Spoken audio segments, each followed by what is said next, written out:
ngaluhur dasar gagah warnanipun Kanjeng Sri Narapati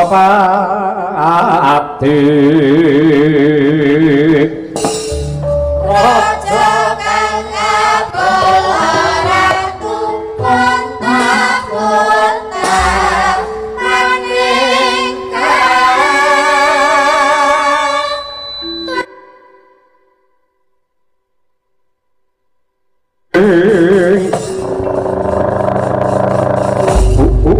ladala Om Dete Wang Koludra Mas Patih Raja Dewak Patih Yaksa Dahur kawula nuwun wonten timbalan ingkang adhawuh sinuwun Prabu Naga Kumbang amiji dhumateng ingkang abdi Ripalungguhan iki aku wis kasembadan nyuwun idi palilah kelawan sinuwun Prabu Duryudana Anggengku bakal babat gulune para Pandhawa ingkang mapan ana ing alas Kamiyuka. Langge lajeng sakmangke kepalengipun kados pundi kula nyadong dawuh. Aja kok kendhone anggen nudandan kepara malah kencengana. Siyaga ing diri sawiga ing gati. Wadya bala kabeh sameptakna. Bebarengan budhal marang Kamiyuka ngrabosa para Pandhawa. Mboten langkung sendika ngestakaken dawuh keparengipun bidhal ninjang menapa. Nadyan wancine barat riris budhal dina iki.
Sipate para manungsa Ampating tayang punika ngajar Kenteng-kenteng jagungan kabeh mau Papan jroning manungsa Macan galak kenteng rukun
akhirat neraka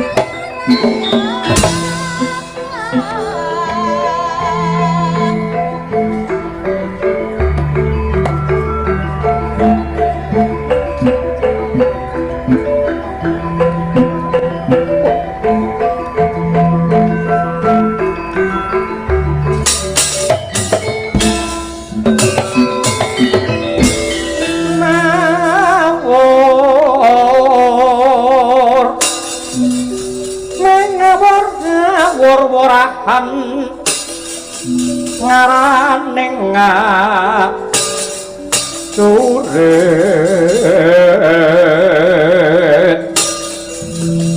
kong makuru kong teka yobu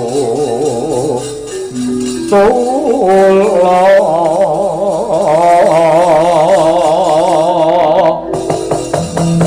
war pancriteng turah ngesti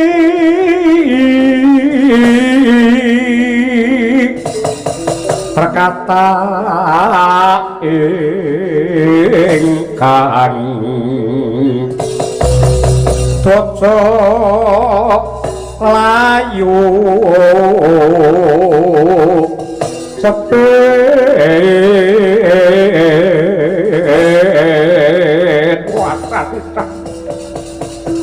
lagi wae aku bakal ngancik wewengkon alas Kamiyuka ana satira bungkek kakek kunting tangting bringa sak kepel jer diplintir wae aja nganti kowe mati tanpa aran ngaku sapa kowe le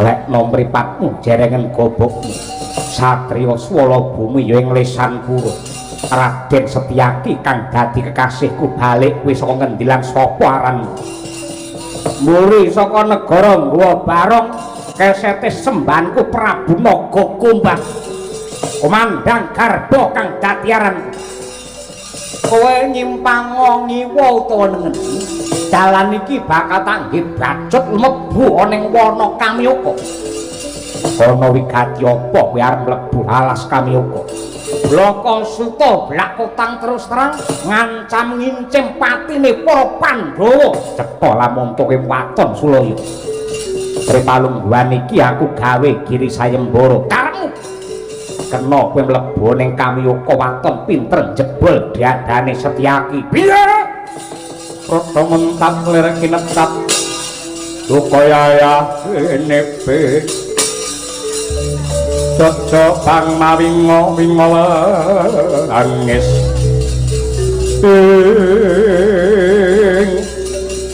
sikap parat murang tata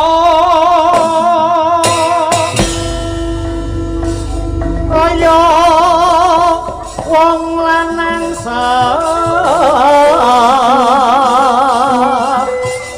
jati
yang neng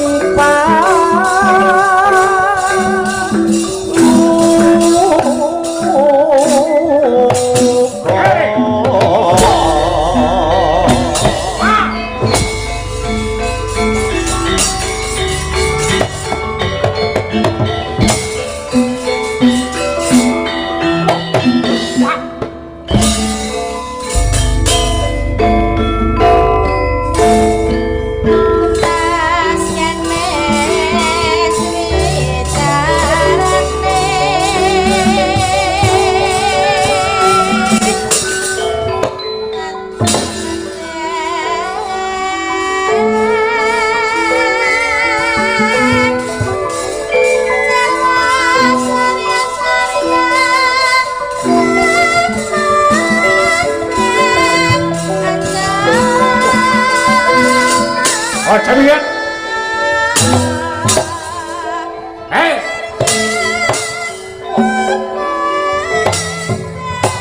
Kandak Yo. Wah. Weh.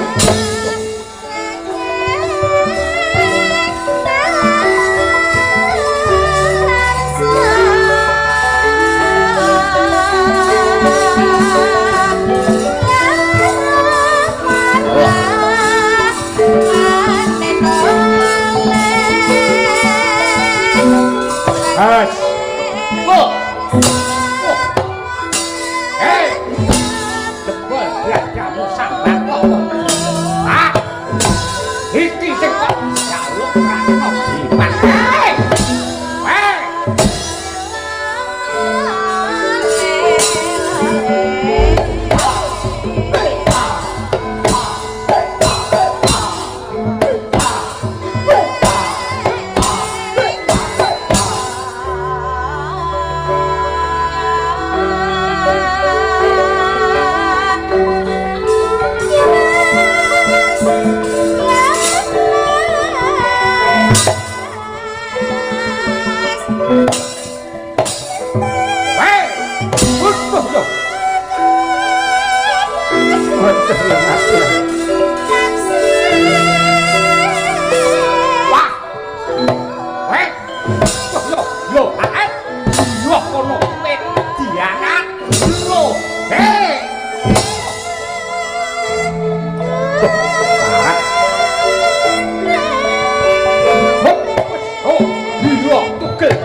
Ah.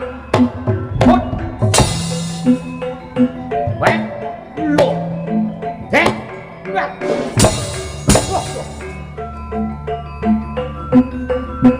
Hei. Hut. Wah.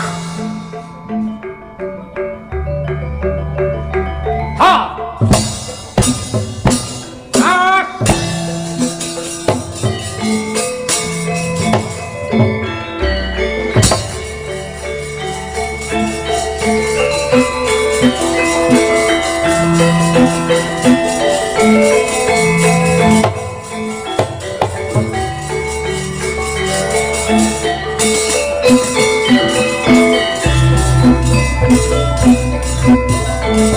Kuba panggo toko hati wikaya. Ah, wah.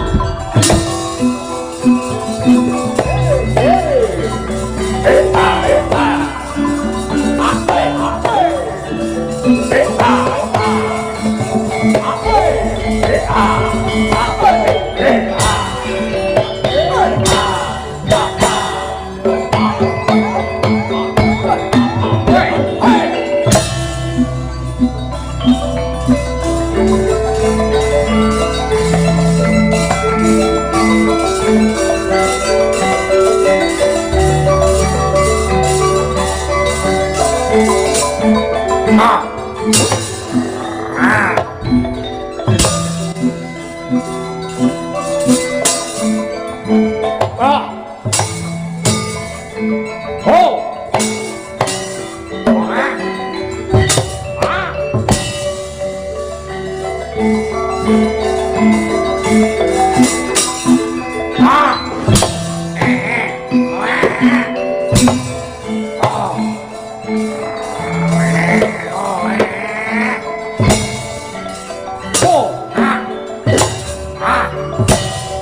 Thank you.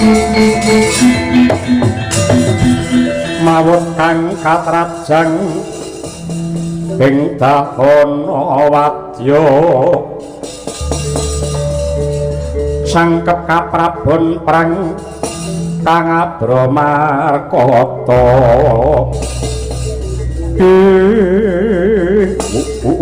ladal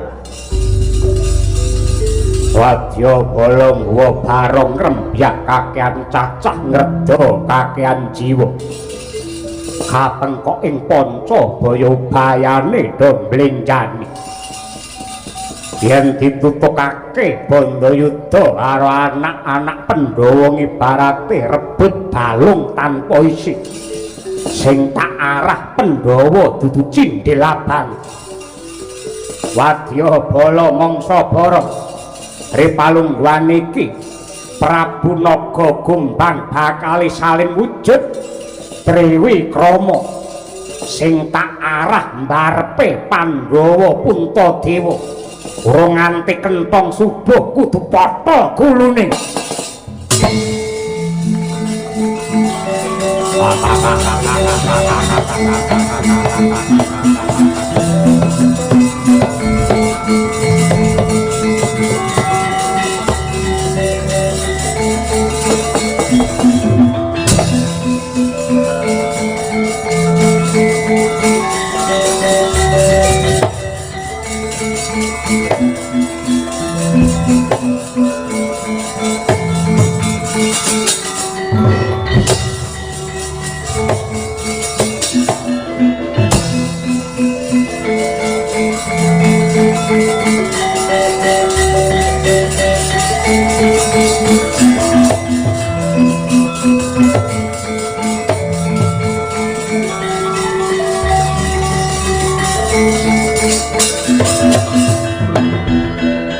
tan samar pamoring suksma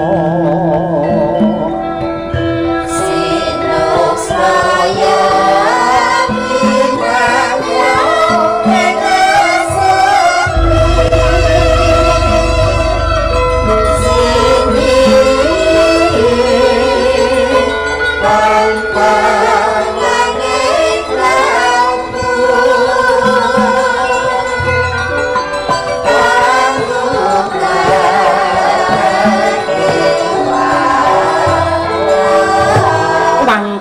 tengah bengi hademe tembus nganti tekan balung sungsung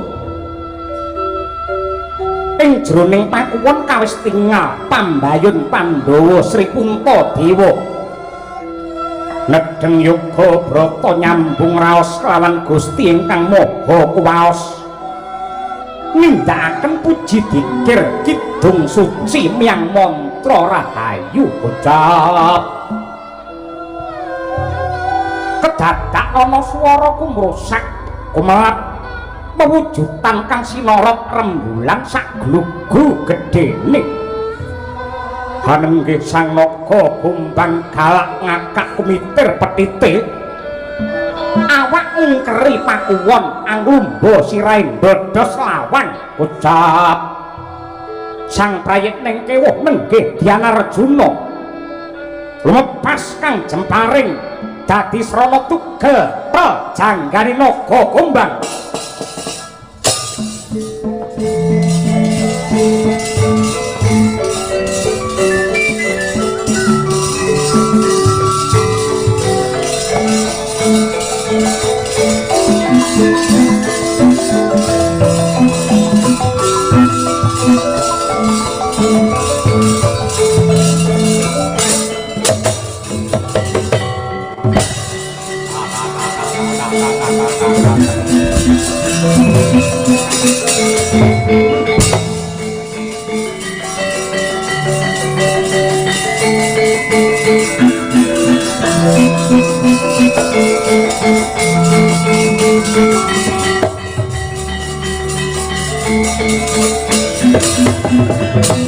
Citra bala kang tumingal acampuh samya madali berkatet wileting godo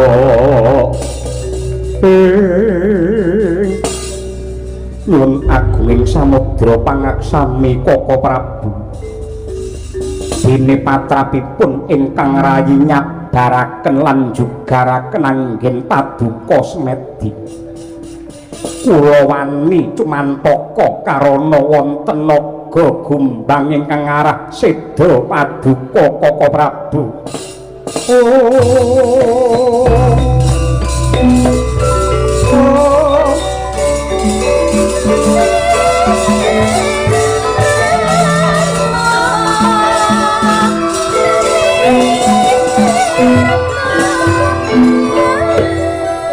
Dimas Bagus Arjuna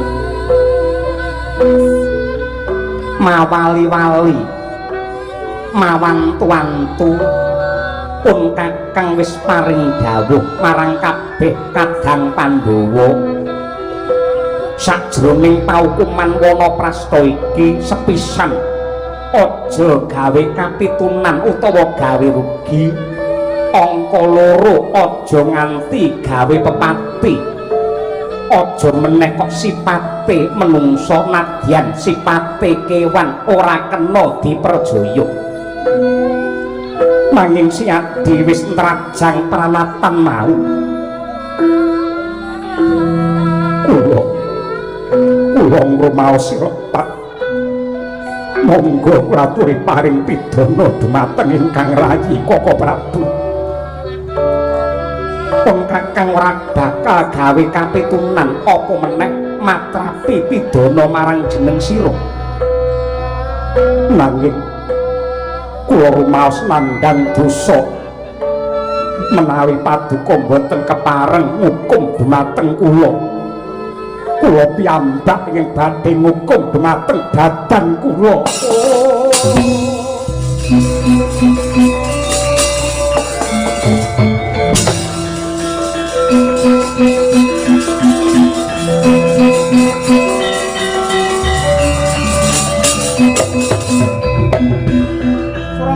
Dewang karo kingken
Pandhawa biyen nalika urip mulya keceh bondo kemul kamukten mukti wibawa Nyakrawati bau dendana kraton Ngamarta sumpahe kaya ndok sapetarangan mukti siji mukti kabeh mati siji liyane mbelani ning nyatane bareng dina iki urip neng alas kabeh padha keluwen sing luwih ora mung wetenge ning atine kabeh melu kaliren ketitik lamprong lunga Pandhawa liyane begegek kaya tugu waja rumangsa ora kelangan karepe piye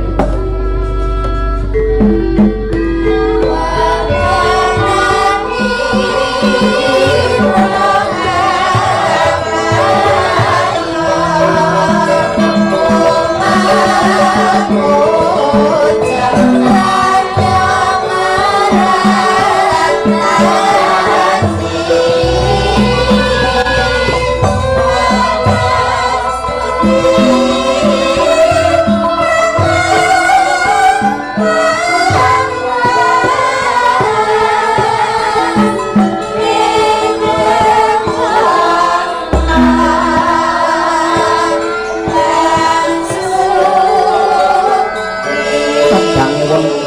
wong gagah Yayi Werkudara aja kleru anggenmu gagapi lelakon iki ya Di watake adimu Arjuna iki mau patut minangka tepa tuladha ketitik ora rebut bener nanging malah rebutan luput ora rebut bener nanging rebutan keluputan lan kepara gelem ngukum karo awake dhewe merga rumangsa kleru iki kena kanggo tepa tuladha upamane Sentana lan pejabat negara watake kaya Arjuna mendak kaya apa apike Koko Prabu lajeng dhateng pundi kesahipun Yayi Parto bab kuwipun Kakang ora ngerti nanging aku wis apal watake Yayi Arjuna anggone ngukum diri pribadi mesti kanthi cara nyiksa raga memulya jiwa amat perhardane kanepson lan aku percaya besok baline Dimas Permadi kumpul kelawan para kadang mesti nggendhong lan mondhong kanugrahan kanggo mulyane bebrayan inggih Koko Prabu lajeng salebetipun paukuman para Pandhawa ingkang kirang setunggal taun menika menapa ingkang kedah dipun lampahi kula cumadhong dawuh Yayi Werkudara nakula sadewa apa dene Yayi Drupadi aja kendhu malah kepara saya banter kang dadi pangestine marang Hyang Agung saya kenceng panembahe marang pangeran lan upamane ana ingkang gawe kapitunan lan jahil kelawan Pandhawa aja nganti nduk tanggapi kanthi rasa serik nanging walesen kanthi gedene welas asih merga pawongan sing jahil kelawan Pandhawa kuwi malah dadi dalan Pandhawa nglunturake lan yudha marang dosane supaya saya dewasa kang dadi pakartine Yayi sira kabeh ndak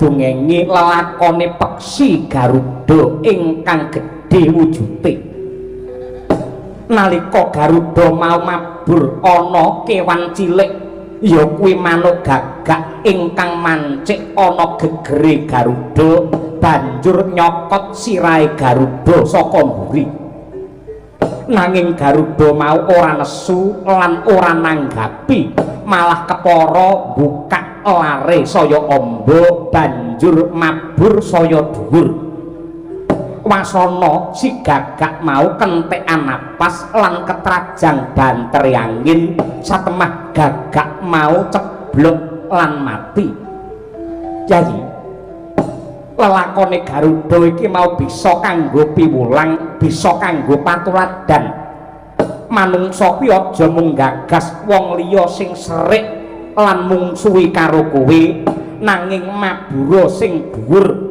supaya jiwamu luhur lan sempulur dadi wong sing misuwur caritane satriya inuwe kang mardi mring kautaman tan pegat mring pangestine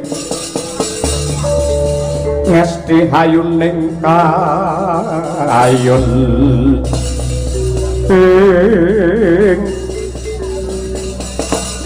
kadangku Pandhawa aja mandheg ayo saya nyaket lawan pangeran nadyan tori palungguhan iki Pandhawa lelakone lagi peteng ning titenana peteng kuwi yen saya ndedet iki mengko padange ndang jedul Yayi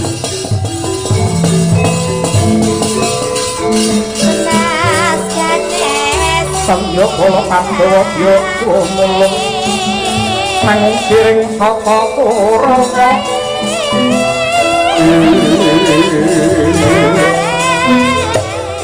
nanda kongke prapati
Dieng lunga pasar dieng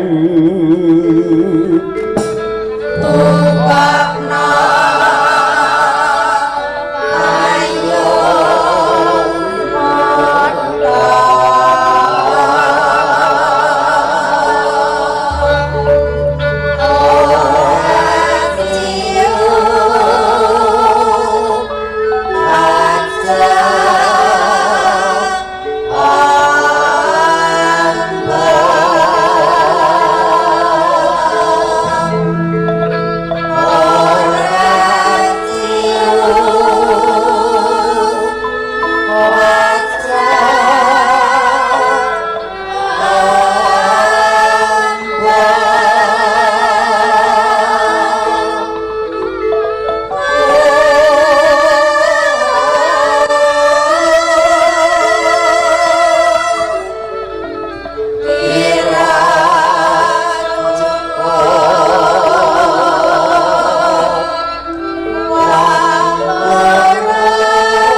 biar cahyane mapan wontening Guwa Mintaraga ing lengkeng Gunung Indra kila nenggih panengah Pandhawa nggih nyomesu Budi